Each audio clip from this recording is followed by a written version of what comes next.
What's up, guys? How y'all doing today? Well, baby, if your name is Kate Middleton, you are out here shucking and jiving, doing the thing, trying to upstage Meghan Markle and her Balenciaga mess.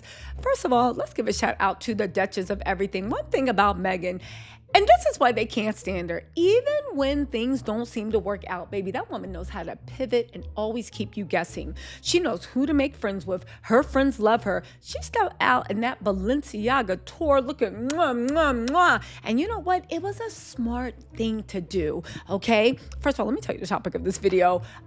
Kate and William's forever home is almost done. And people are saying Rose is waiting in the wings to come out because that was part of the deal. In between William crying, trying to do his best Harry cosplay. Tell me how the cancer that Kate allegedly and Charles definitely has looks so, tell me how it's been so devastating to William that nobody else talks about it except William is on camera crying about it. William, get out of here. But in the meantime, right? Rose is waiting in the wings, and they're saying that as soon as Kate moves into her forever home, baby, it is curtains. And one of the reasons, speaking of curtains, one of the reasons she is walking around looking like she plopped that bang wig on, and as somebody that's been known to see with a wig plopped on my head early in the morning, I'm not the Queen of England. I'm just a civilian that talks into a microphone. England, we thought better of you. But you know what they say? Never expect more from a lesser ass bee. Anyway, right? But let's start off. We got so much to catch up on Sussex Squad. We're going to get to it all, okay? How y'all doing, Sussex Squad? By the way, did you miss me? I'm back. Listen, I've been following Meghan and her fashion escapades umpteenth time. She stepped out in Balenciaga. Her friend is a designer, but he scored her. Meghan shook up Paris Fashion Week as she should. I actually think this is such a good move, not just for Meghan, for the house of Balenciaga. Because think about it. The royal family ain't wearing Balenciaga, even though I know Kate is probably looking at like, I don't know, what does Dimma have? S&M bondage gear. She's probably trying to figure out how to wear some of Dimma's, the old designer, Balenciaga, S&M, dress like Bianca, but make it prim and proper, right? Even though maybe William will come looking again because you know he like it when Kate looks like a slutty Mary McDougal. Anyway, right? Nanny McPhee. So anyway, Meghan there classed up Balenciaga after the stench that Kim and Cardi and all of them put on Balenciaga. Don't get me wrong, right? It was a look, but it was also Fashion Nova 2016. Meghan Markle actually upgraded and brought Balenciaga back to its roots, which would be rich, classy, rich woman, rich man's wife, that likes things a little avant-garde. They're very bold with the choices, but it's still very a timeless look. Meghan stepped out in that white piece number, stepped out in that black backless dress, showing them how you do it, looking every bit of the movie star. Makeup like old school Meghan Markle when she was given face, body, hair, giving it all. Meghan actually did the damn thing, and she set the Paris world on fire. And you know what? I actually like that for them.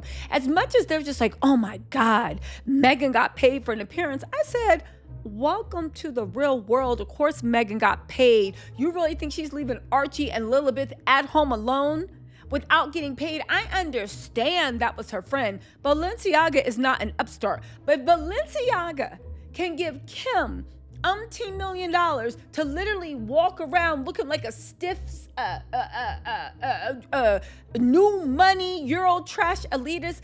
I am sure that they got a couple of mil for Meghan the Markle to show up on the red carpet, and baby, it did what it needed to be done. It ushered in a new change of pace for the house of Balenciaga, or its return back to the roots. Meghan, perfect spokesperson. She got a little scandal on her, baby. Quiet, submissive women are not remembered in history. Kate, take notes. Right? They are not remembered in history. You got to be bold and get the girlies talking for your name to be written in the halls of history. Meghan got that scandal on her. Now, is it deserved? No, it's the royal family, but she still got that scandal on her. Meghan is drop dead gorgeous. She is a rich man's wife. She is rich on her own. She is self-made. She is smart. She is independent. She can hold her own, and she can still give glamour. She can still give face. She can still give like sex appeal. Let's be real. Meghan's into yoga. What is yoga but rich people's hoe antics? I'm being serious. You go to the club, people twerk. When you got a certain income, you busting that thing open in a downward dog up till namaste. It is what it is. It's like a Aritzia. Cute clothes, but they are rich old money hoe clothes. And I say that with all the respect, but they're just like, when you want to be a little sexy, right? Grandma wears the same thing you do, but you don't got a shirt on under the jacket. Grandma does, It's an aesthetic, and it's one that Meghan does very well. And it's an aesthetic that most people, whether you're European or American, want to get into. It melds the best of both worlds. What did Kate do? What did Kate do to ruin it? Kate literally then threw on her best wig, and she has been out here looking stressed, looking a mess, trying to keep up with Meghan. Kate, you can do a lot of things, and it's emphasis on can, because you can, but you won't. You should, but you won't, right?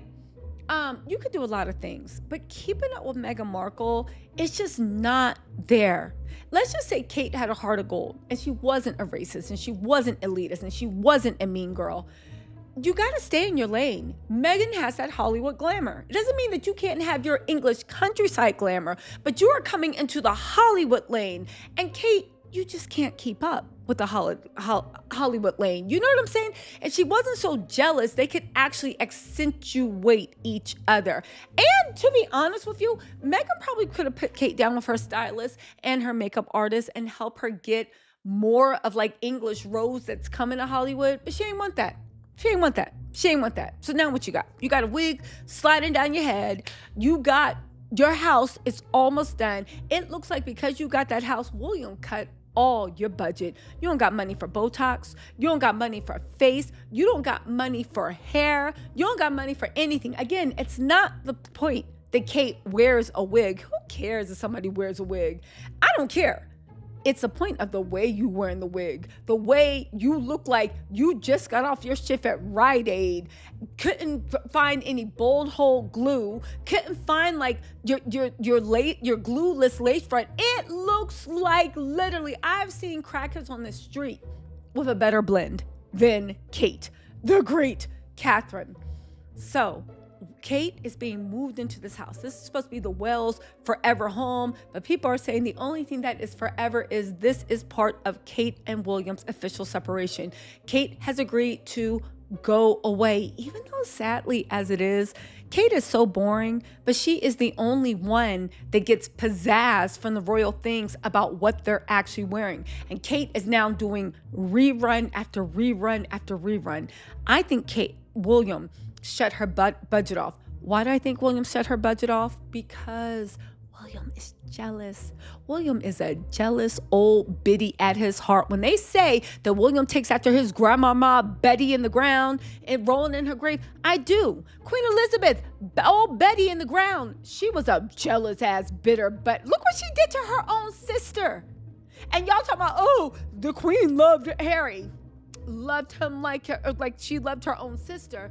The point of the matter is William is very, very jealous, and I think he got tired of every time they showed up someplace at Kate's clothes and everything being plastered while no one's talking about the good he did. William, you didn't do anything but show up looking like you were 2 sheets from the wind with that dusty beard. If you're gonna have a beard, at least shave it down. Shave it down, baby. Shave it down. Like, look like you did something. Right? Just like, dude, it just looks unkempt, right? And that's fine on your days off, but you are on royal engagements. Can you like, I guess, this is what racism gets you. Kate can't get anyone to lay her lace front right and teach her how to blend her tracks. And William needs a black barber to really like hook it up. Even if it's 6 years, hook it up. And because racism, they keep going to the palace barber and they look a hot mess. Anyway, right? I think William is withholding Kate's budget. Why? Well, for a number of reasons. The first being, he's jealous. And I think William's jealous that even Kate's lane fashion takes over. So he's cut her budget, and he thinks that if she just keeps showing up and reruns over and over and over, everybody will stop talking about her. But again, this is William being short-sighted. People will not stop talking about her because William, you are a billionaire. You are a stingy, from what sources say, maniacal billionaire, if these stories can be believed. But Kate coming out and looking a fool and looking a hot mess, that just makes us look at you weird, not Kate. You the one with the money. We know that because Kate's mama, literally, the whole town is after her with pitchforks talking about, give us our money, give us our money. But honestly, that makes you look bad because Kate is a reflection of you and that crown. And you got the future Queen of England, someone that's representing the throne. You got her looking a hot mess. I guess William was jealous that the president was like, you're so beautiful, so beautiful. And William's in the corner at the state dinner. What about me? What about me? I used to be the pretty one. Yeah, and William, emphasis on used to. Anyway, so what has William done to even the store besides him trying to humble Kate? Well, he is out here crying, right? He is out here crying, talking about it's been very, very hard. Kate and my dad's cancer. How are you more upset about Kate's cancer than her? How did you talk about her cancer more than her? How are you missing more work than her? And she's the one that was allegedly sick. You see what I'm saying? Anyway, right? So William's out talking about, yeah, my dad. Shut up, William. Everybody knows that you waiting for your dad to pass away, rubbing your hands together like Birdman. It's your time to shine. However, careful what you wish for because, who is it? The old man, Charles. That's the only thing keeping people from realizing what an absolute mess the British monarchy actually is in. Because William. Okay, so anyway, let's get to the point. Kate is moving into that lounge, and they are saying that once Kate moves into that lounge, Rose Hanbury is going to be back in full effect. See, here's the thing. He wanted Kate away from Armour Hall. He wanted Kate away from Kensington Palace. He wanted Kate away from his favorite dinner date, Rose. And they are saying that Rose is 100% still around. And moving forward in the future, now that Kate is squirreled away and she has her manor, moving forward in the future, Rose is going to be on the scene a lot more. Now listen, I know the derangers are going to be like, impossible, that can't happen. They were just friends. Okay, well, William's good friend is going to be back on the scene, and they are just waiting for Kate to be settled into her house, right? She can do some nature stuff. She can do some Zooms from work. She can invite people to the home and do this and that. She will have a shoestring staff. She will be living her own life, and William will be single and free to mingle. I would say Kate should be worried because I think they're going down to Brazil for the Earthshot Prize on November the 5th, but we all know that William don't like chocolate, caramel, cocoa, or anything.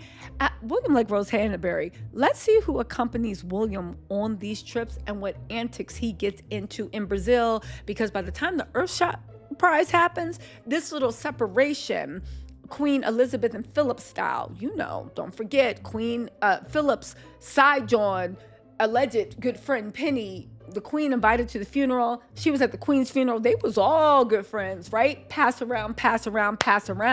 Kate's problem was she wasn't born into those elite circles, and she really thought her man was her man, baby. That's the town bicycle. You can just put a crown on it, but that's still the town bicycle. Anyway, we are keeping an eye on the whole Rose, Kate thing. Keep your eye on this, and after Kate moves in, watch how she kind of disappears, and keep your eye on the fact that Rose is going to start being out a little bit more. Anyway, you guys, let me know what you think in the comments. I'll talk to y'all later. Bye.